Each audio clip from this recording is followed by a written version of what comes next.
Ahoj, jmenuji se Ondřej Pírek, je mi 23 let, zabývám se kulturistikou a právě se nacházíme v Hanigimu. Tak jdem na to. Ke kulturistice jsem dostal už od 15 let, kdy mi vlastně diagnostikovali výřez plotny u bederní části páteře. Tak vlastně od těch 15 let jsem musel začít cvičit. Z začátku to byly takový ty lehký pohybové cviky, nákarimace a tak dál, aby se mi to svalstvo vlastně vůbec nějak rozpohybovalo a dalo se to zpátky dohromady.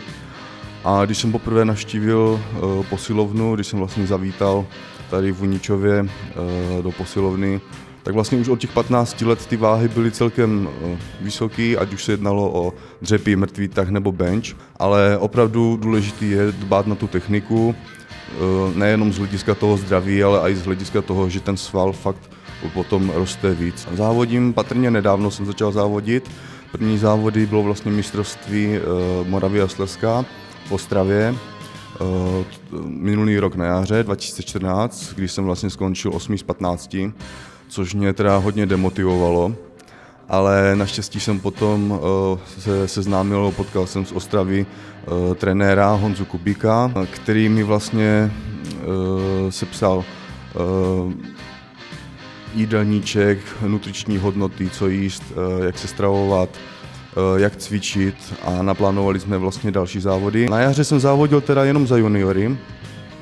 A teďka na podzim jsem závodil jak za juniory, tak i za muže do 30 let.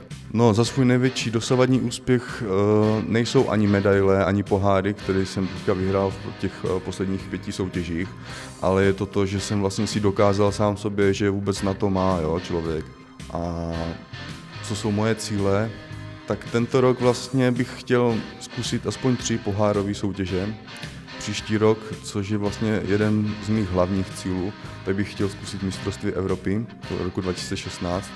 A asi, když se zeptáš na tuhle otázku jakéhokoliv kulturistu, tak každý ti řekne, že bych chtěl asi do zahraničí, do nějaké jako hodně prestižní soutěže.